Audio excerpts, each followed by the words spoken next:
Today on High Now, celebrating 45 years of Keiki Hula. Go behind the scenes of the Queen Liliuokalani Keiki Hula Ho'ike. Then, a sneak peek at breathtaking performances from Keiki around Hawaii.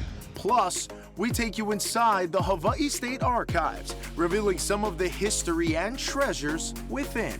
This and more right now on High Now.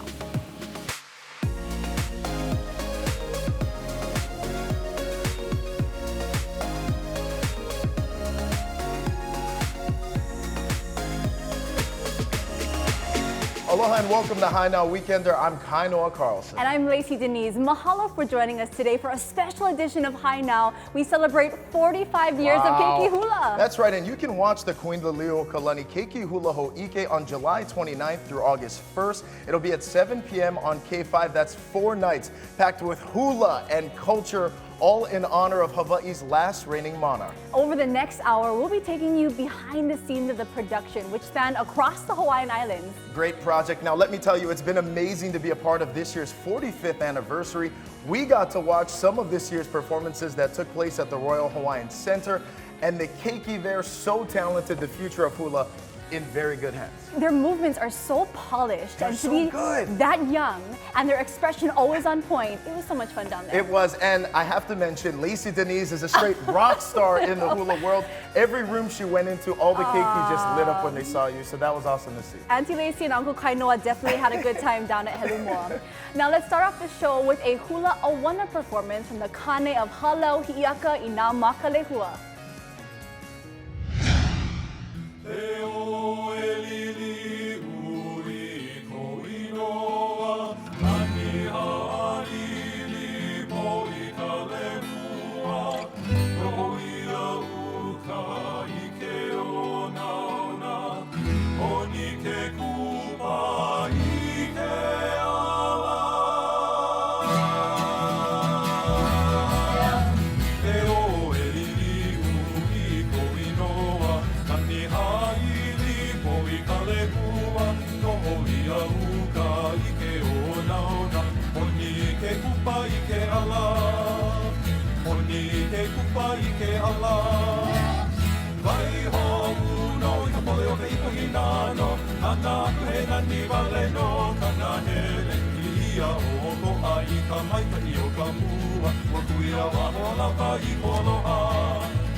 That was incredible. Now joining us now is Guy Sabilla. He's the executive director of this year's Keiki Hula Ho'ike. He's going to give us an inside scoop on what to expect during the 4-night TV event. Aloha, Guy. How are you? Aloha, Kainoa. Nice to see you again. You too. Now, we're doing a Ho'ike this year. Tell us about how this is different than in years past. Well, as everyone knows, the world changed in March, and since we normally have our event at the Blaisdell and we couldn't have it, we had to come up with an idea of how we could present our keiki, our kumu hula, and our cultural events without having everyone together. So we came up with the idea of, well, if they can't come to us, we'll go to them. So we took a film crew out to all the islands and recorded the kids live and the kumu in their interviews. Tell us a little bit about the rules for this year. Well, you know, basically there were no rules because we'd never done a Ho'ike before. And since it's not a competition, I approached the kumu and said, let's tell a portrait of each halau in your own words. So sometimes the kumu would get very creative and they would have the girls and the boys dance together. Because in our competition, you can't do it. We have the girls competition and boys competition, but some of them had them dance together for the first time. It was beautiful to see. And why is the broadcast so important for viewers this year? You know, so many events were canceled this year. And we believe that because we're a Keiki Hula organization, we have to set the example for the kids. And I said, if everyone cancels and something difficult happens in your life, then they think they can just quit. And I said, no, we have to come up with a solution. And I think we cracked the code. We brought the film crew to Kauai, to Maui, to the Big Island, and of course in Oahu. So incredible, spanning all the Hawaiian Islands. Give us more information, especially for the viewers, on how they can tune in and watch. It's a 4-day event. Starts at 7 p.m. to 8 p.m. July 29, 30, 31, August 1st, with an encore presentation on Sunday from 1 to 5 p.m. Beautiful. So obviously you being so close to the keiki and the kumu throughout this process, what was that experience like, just being able to see essentially all the performances that are going to culminate in this 4-night event? Well, you know what was wonderful is normally at the NBC, as I expressed to the kumu, said they come to the prom dressed, they get on stage, they have their 5 minutes and they're gone. But this show is different because you're going to hear from the kumu in their own voice. We actually interviewed some of the children, and we have some kids who are in Hawaiian immersion schools. So I said, well, when you give your talk about why you like to dance Keiki Hula, do it in Hawaiian. So we have Hawaiian segments for kids, we have kumu hula that are talking in Hawaiian, and everyone is focused around the children and what they love about Keiki Hula and why we love to see Keiki Hula. And also this broadcast is going to be about so much more than just Keiki Hula. Talk about some of the other elements that are involved. You know, we've had some wonderful partners this year. For example, Dr. Adam Jansen of the Hawaii State Archives, Dr. Ron Williams, who's a historian there. We've woven in between these performances a lot of educational segments. You're even going to see a segment with the Mr. Reed Hayes, who is a handwriting analysis expert. And he's going to take Queen Liliuokalani's handwriting and try and reveal some of her personality traits during the course of her lifetime through her handwriting, samples that she's provided to us through her music, through her diaries, and other documents. I can't wait. It's going to be incredible. Now, for more information on how people can tune in and watch, go ahead and head over to HiNowDaily.com. Coming up, we take you inside the Hawaii State Archives. Get an up-close look at a time capsule buried by Queen Liliuokalani and see what's found inside after the break.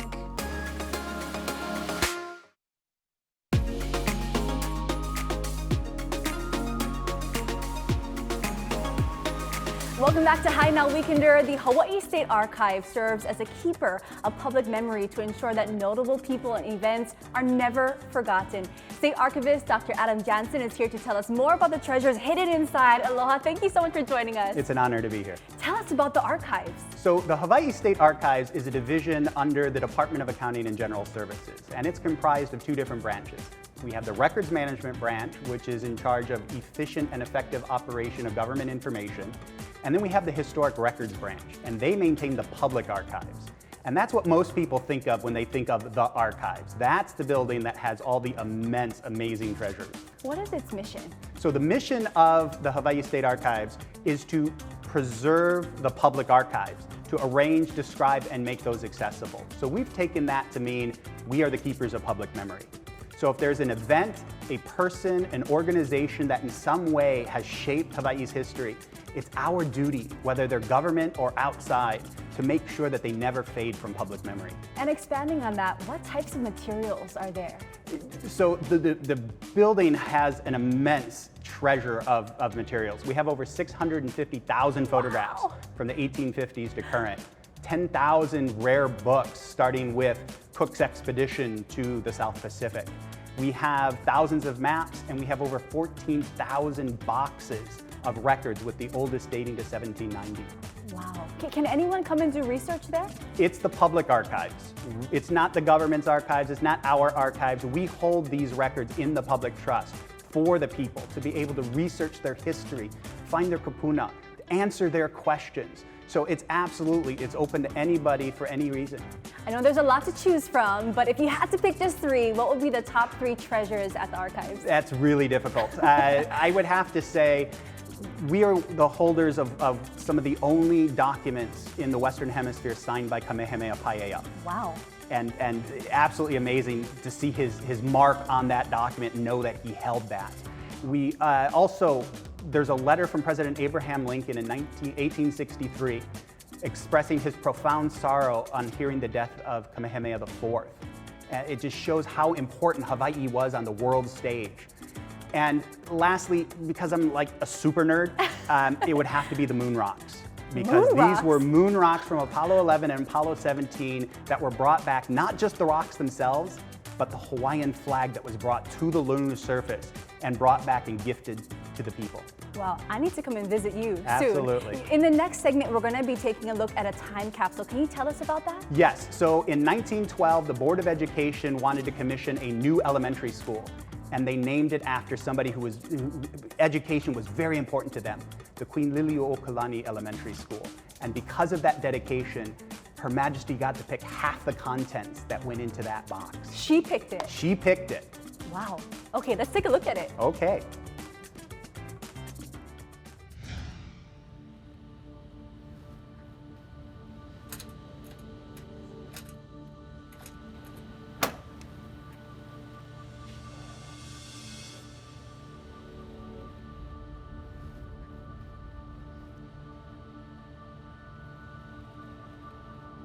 Here we have the actual time capsule itself.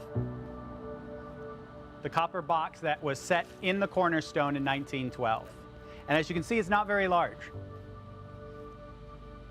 Her Majesty also had the opportunity. What did she want to communicate to the future? So what would you think are some of those things that would be included? Her Majesty was a prolific writer. And so she included in there the Kumalipo that she had translated. And we're very fortunate that not only did she include the book, but she also endorsed it. She signed it and dated it. And along with the creation story, she also wanted to make sure that we had an understanding of Hawaii as well. So this is Hawaii's story. And again, this one is also inscribed by Her Majesty and dated. So we're very fortunate to have these pieces that she wanted to communicate to the future, that we have it here today, over 100 years later. If there's one piece that really encapsulates the Queen, it's probably her songs. And in particular, one song that to this day is still held in very, very special high regard. We're very honored to have 3 small folios of handwritten music from Her Majesty on her personal letterhead. And in the first folio is perhaps her most renowned song of Aloha Oi. The time capsule is really a representation of what we have here. It is a way of communicating to the future those things that the past wanted the future to learn. I kawa mamua, kawa mahope. The future is in the past. That by looking backward, we can understand where we have come from, how we got here, and where we are going.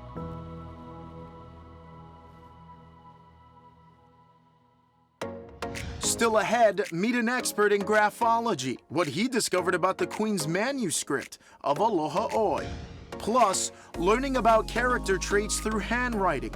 Lacey and I get our own writing analyzed. Coming up.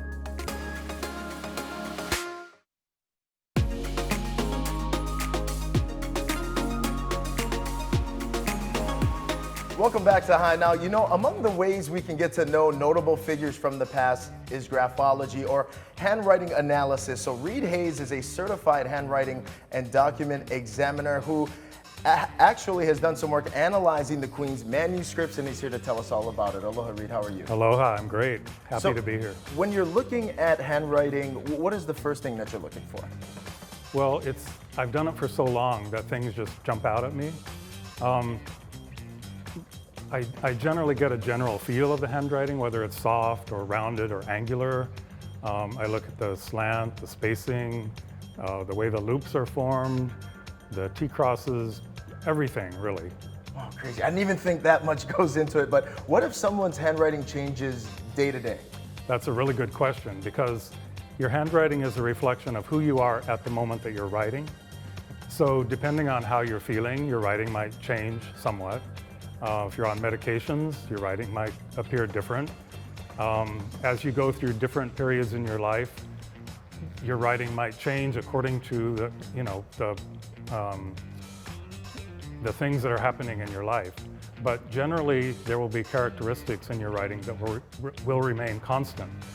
So a lot of the time that I see handwriting analyzed, it's in script or it's in cursive. What if it's in print? Is there a way to analyze that as well? Sure. In fact, I'll probably analyze your printing in a bit. Oh gosh, no. Let's go to commercial for that. If the person's normal writing is printing, then certainly it's analyzable.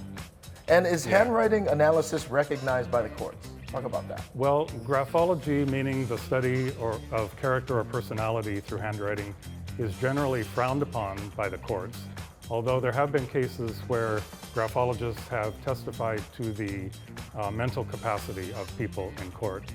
But the courts do accept forensic handwriting work, which is comparing one signature to another to determine if it's authentic, that sort of thing.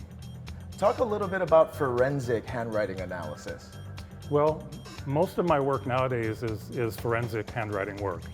And that means I investigate alleged forgeries, I authenticate signatures, I examine anonymous notes, graffiti, that kind of thing. And I do testify in court occasionally.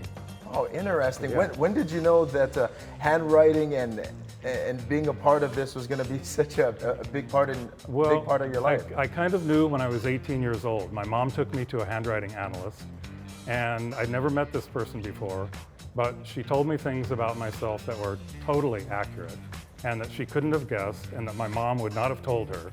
So I said, I want to know how to do this. So I was hooked at that point. Oh my goodness. Well, I know you're going to analyze me and Lacey's handwriting in a little bit, but you've also gotten a chance to analyze the Queen's manuscripts for Aloha Oi. So talk a little bit about that as well. Yeah, I've looked at a number of documents written and or signed by the Queen, and I'm fascinated by her handwriting and the historical significance, and interested in seeing the changes over the years, the changes in her handwriting, which reflected what was happening in her life at the time. That's so fascinating. In fact, we're going to take a look at it. Here's some of Reed's findings from the Queen's manuscript of Aloha Oi.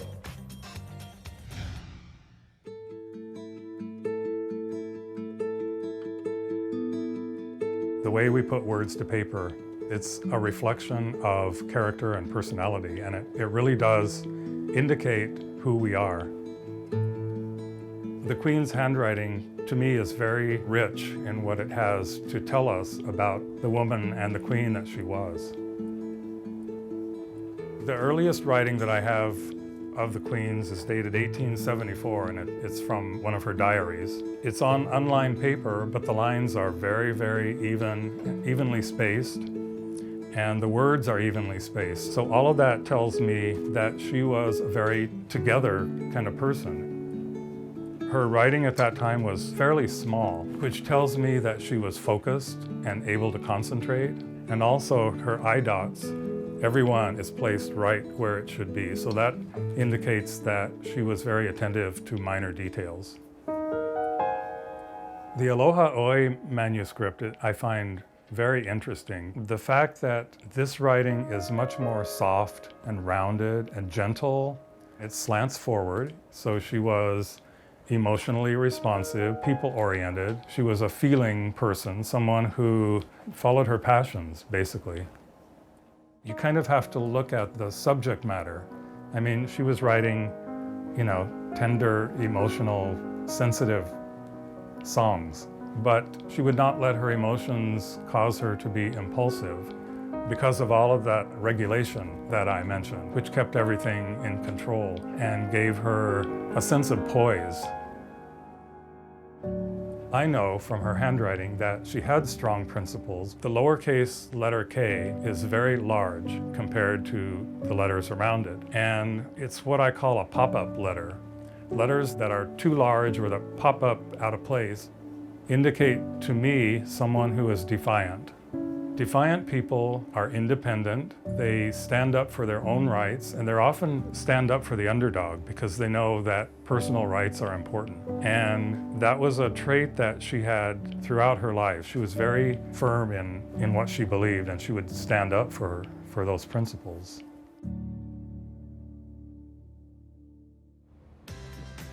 That is so cool. We are back with Reed Hayes here to see what he can learn about Kainoa and I through our own handwriting. Reed, I'm a little nervous. I guess we can start off with mine. What can you see from my elementary grade cursive? Well, it's pretty scary. Oh no! No, I'm kidding.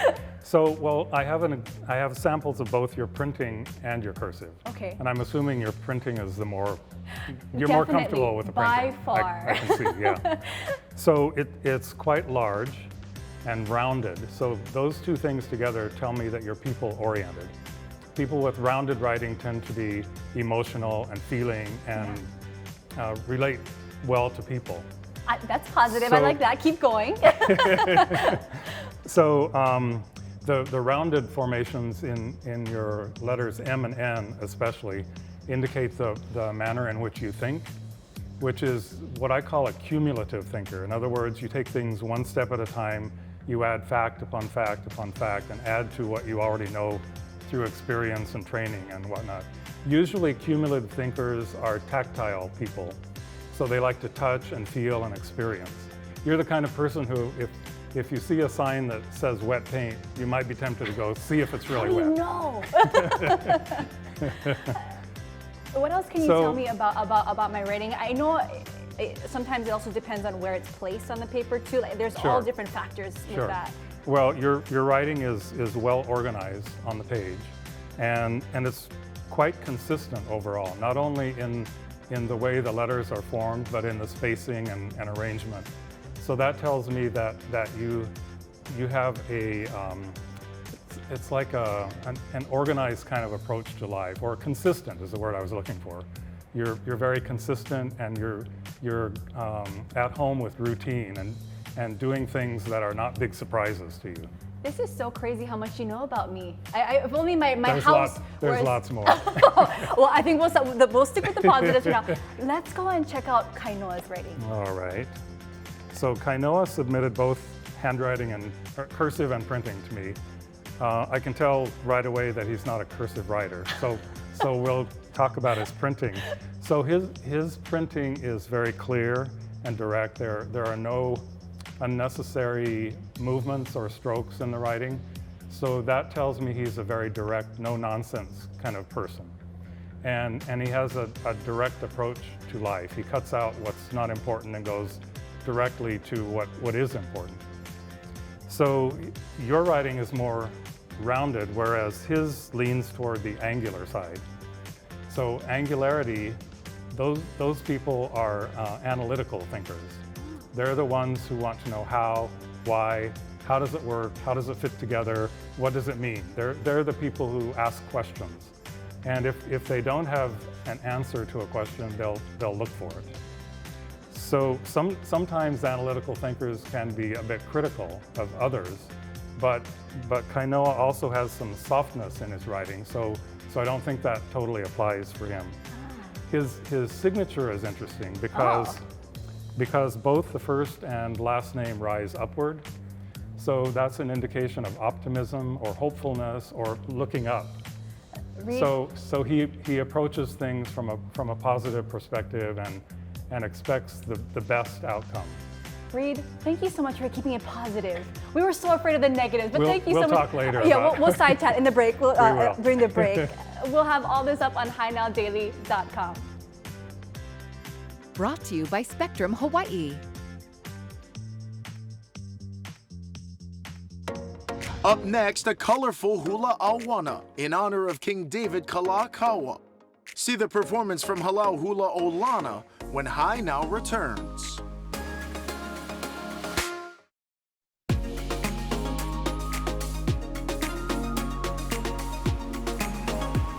Welcome back to a special edition of Hi Now Weekender. Lacey Denise is in the house today as we give you an inside look at this year's Queen Liliuokalani Keiki Hula Ho'ike. The special 4-day event is in celebration of Keiki Hula's 45th anniversary.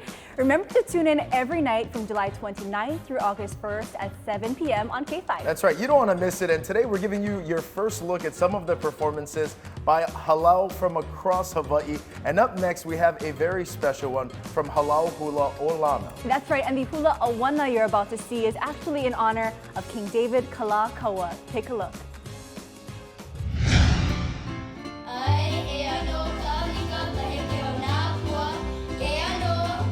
For you, David, beloved King of Hawaii.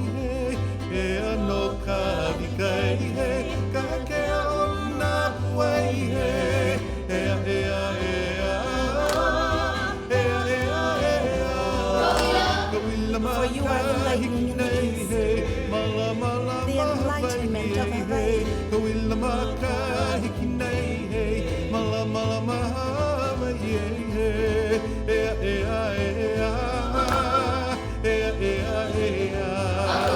As you travel the world over, the announcement of your arrival was heard in all lands such as England and France.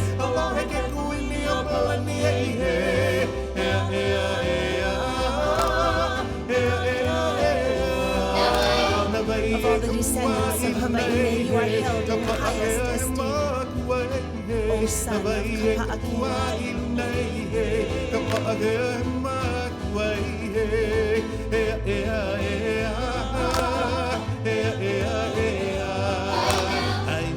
Let the song be perpetuated as we sing and dance in praise of King David Kalakaua. Kawika is his name.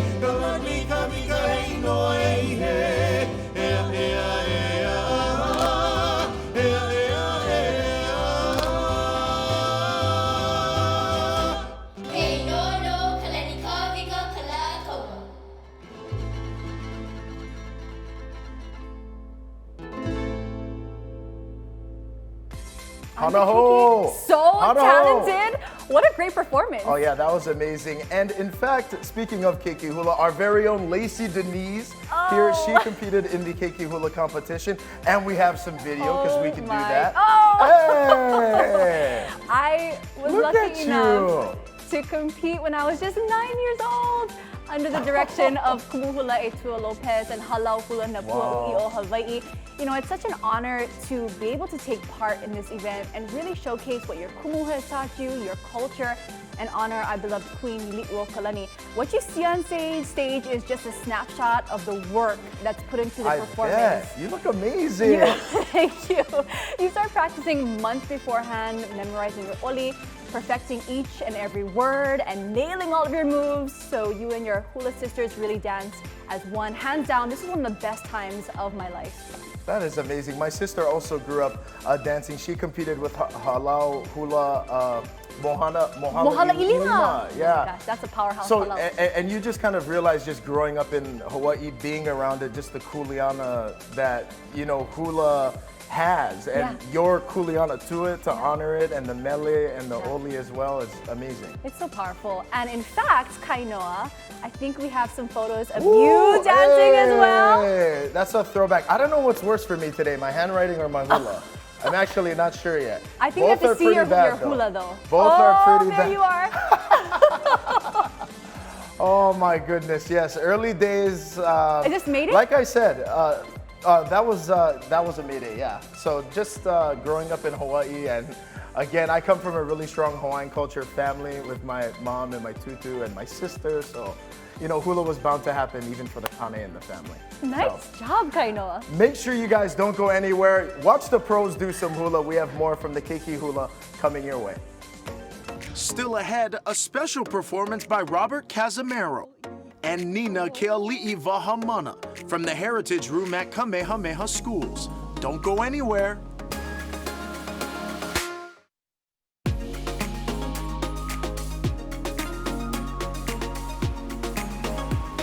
Welcome back. Iolani Palace was the home of Hawaii's last reigning monarchs, including Queen Liliuokalani, and today many visit the historic landmark to experience the culture and the history. So here to tell us more all about it is Paula Akana, Executive Director of the Friends of Iolani Palace. Aloha, Paula, how are you? Hi, aloha Kainoa. Thanks for letting me be here. Good to see you. Oh, good to see I you heard you were too. coming in and I begged to interview you, so I'm so happy that you're here. Tell us a little bit about the history of Iolani Palace. We know Iolani Palace is a wahipana, a very special, sacred place. It's not the first Iolani Palace. There was a wooden structure there before that that had many of the Kamehameha and Kamehameha III, the Fourth, the Fifth, and Lunalilo, and Kalakaua. And then, as we've seen so many times in Hawaii, ground termites got to it, and it was just in really bad shape. So he set out to build a palace, and really the palace is a reflection on the tour that he took around the world as the first monarch to circumnavigate the globe. And he saw these beautiful palaces that belonged to very modern countries and modern nations. And so that's what he wanted. He wanted a representation of what the Hawaiian Kingdom was. And so Iolani Palace opened in 1882, and you know, we've known things like electricity 4 years before the White House, right? It had running water, he had a telephone, you know, and just so many wonderful things. But it tells so many different stories just in that short period of time leading up to the overthrow and including the overthrow, and then all the way through statehood. There's just so many stories that are told as you walk through those doors.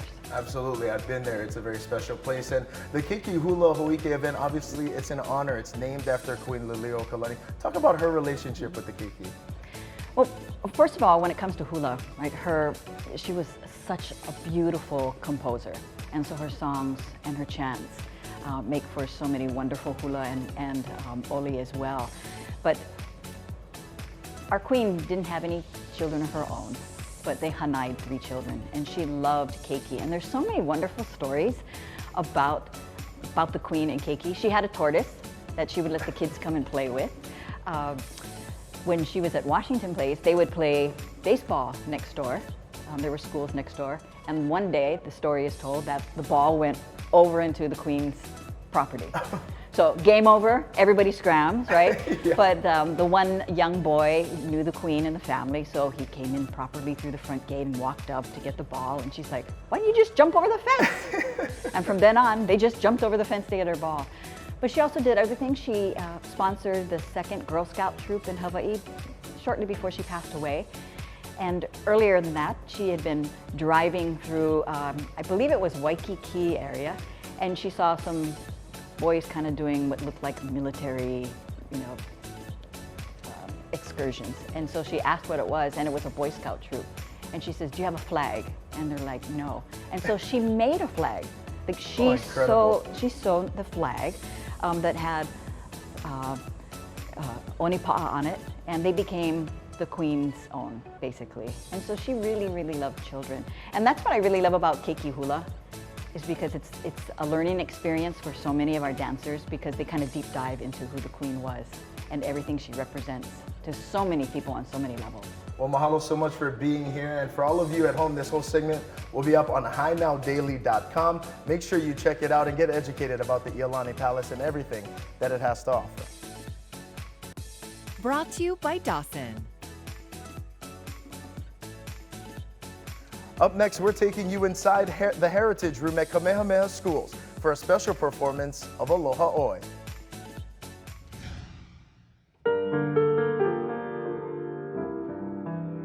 O kahali aloha Keiki mai ke hone ai nei ku'umanawa oi no ka uipo aloha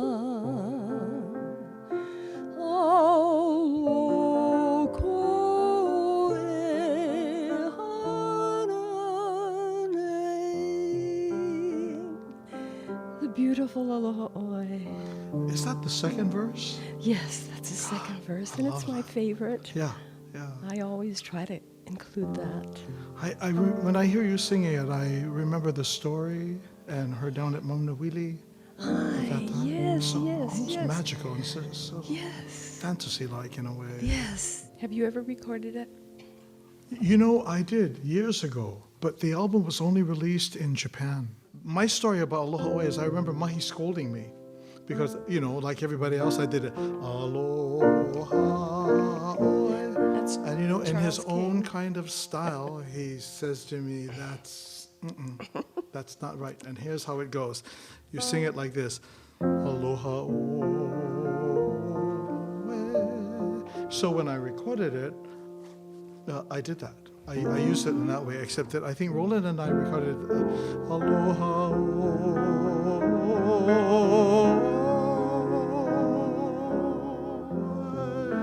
Lovely.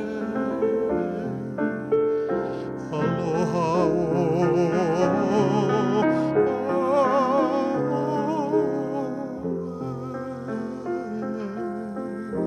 And then it went into one fond embrace.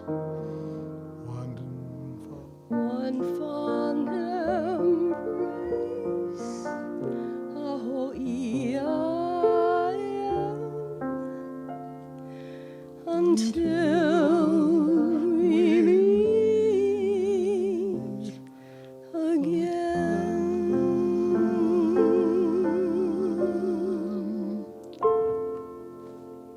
Yes, beautiful.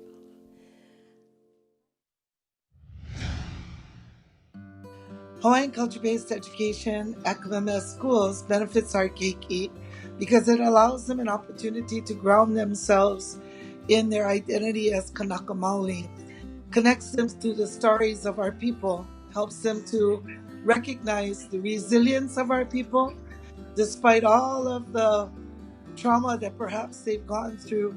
We're still here. We haven't gone anywhere. But it allows them to find their place and succeed. Cultural knowledge has shaped me in many ways because I understand what my people believe and what they value. And just by those two things, I'll also add in their practices. It helps guide the choices that I make. Yeah, the decisions that I have to make daily. And the way I carry out my work. Maybe not everybody knows, but people should know that Hawaiians have a very keen sense of being maiau. And maiau means to be meticulous. Yeah, that we do things to the nth degree. We want to do it the best. You look at our feather work, you look at our tapa, you know, all of these things show that extreme ability to do the best that they can. The mele and the hula and oli holds the mo'olelo. They hold the stories of who we are. And it gives us an understanding of how important it is to always recognize that we're not here just by today we showed up. We're connected to our kupuna a long time ago. And those stories are our stories. And the way we present them through our hand motions, our foot movements, our expressions, and all of that is a part of telling the story. Many stories that honor places, honor people, our ali'i, honor events.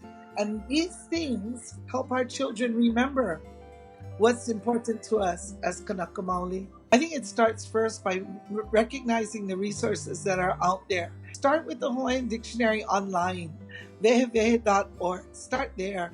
Start with ulukau.org, a wonderful cache of mo'olelo and mele and maps and all of these good things, nupepa kahiko. So each person has to do their research, dig it up, figure it out, and then think about themselves and what they bring to it. And the respect and honor that we always have to give to our kupuna. Brought to you by Kamehameha Schools. Coming up next, we're taking you to the Garden Aisle. See a special performance of Kauai Aloha when High Now returns.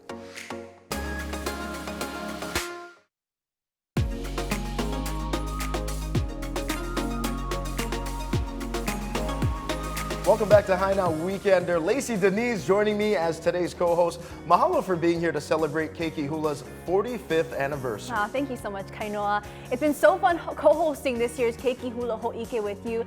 Now let's take a look at one last hula from Kauai.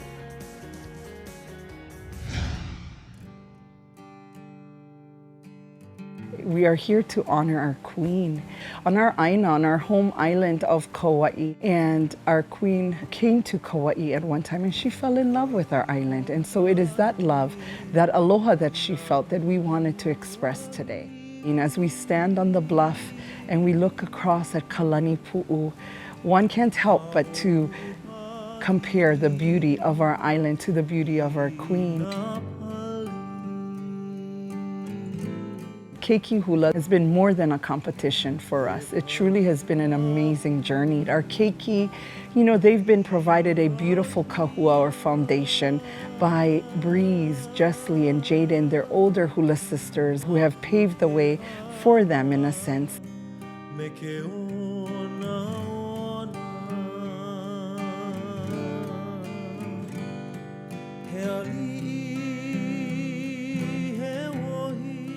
Being the first Miss Keiki Hula from Kauai is an absolute honor, and I think it has really instilled in me what it takes to be a true Hawaiian and a true practitioner of the hula, and to be a good example to the Keikis.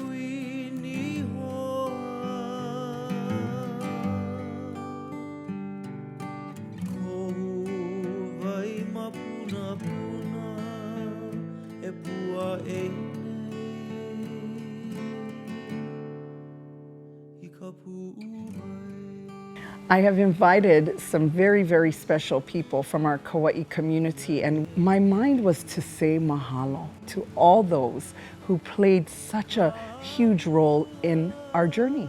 We come together and we remember our Kauai aloha.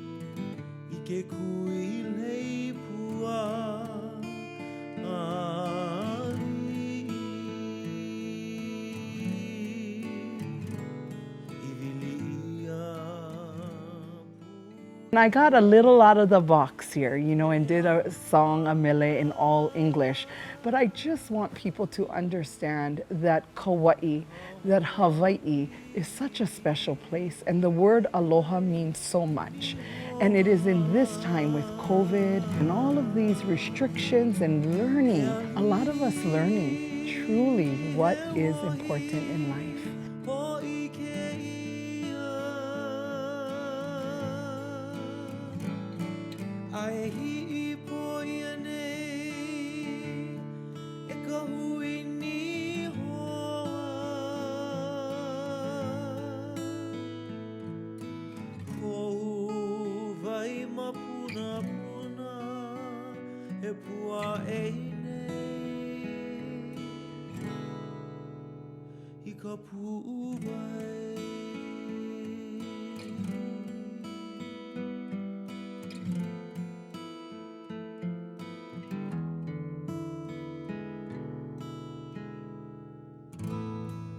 There's a place where flowers grow, and the air is always clean,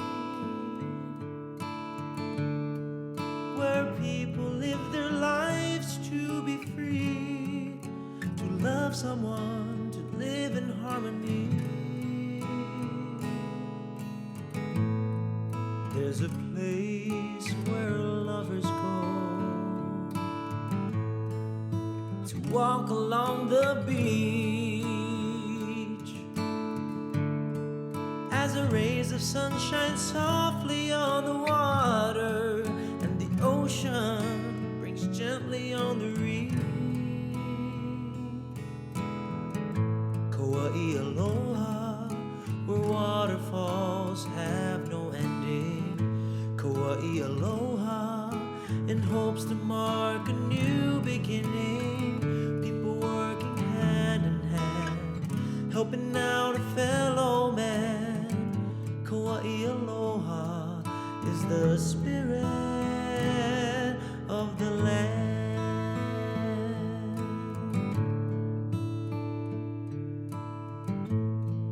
There are times when storms will come, and the winds of time will change. The sky will darken and hope seems far away, and somehow we'll make it through the rain. Kauai aloha, where waterfalls have no ending. Kauai aloha, in hopes to mark a new. Some of my favorite moves that I've learned was the roll. The roll symbolizes the land and how Kauai aloha was here. It feels really honoring, and I'm just really happy that I was born here. When you're feeling down and out, lost and all alone. One of my favorite parts of dancing hula is you get to know the expression how Queen Liliuokalani get to feel when she was on this island. And when I was born here, I feel like I want to stay here forever until I die.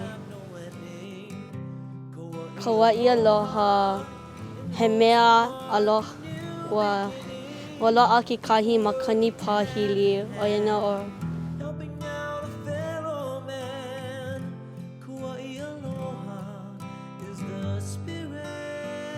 For those who are people of Kauai watching, I want you to remember our very, very special aloha and the love and the relationship that we all share, which produces such strength.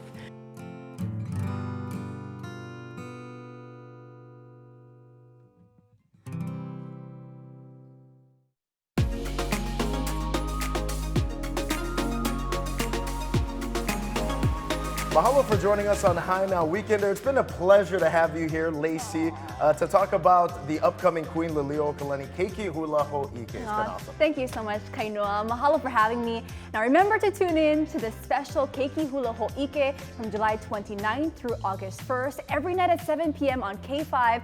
And although there won't be a competition this year, it's beautiful to see our Keiki continue this long tradition in commemoration of the 45th anniversary. That's right. So mahalo for watching High Now. Remember, you can catch all of these segments up on HighNowDaily.com. And be sure to follow at High Now Daily on Facebook, Twitter, and Instagram. We'll see you Monday morning. Aloha. Ahu,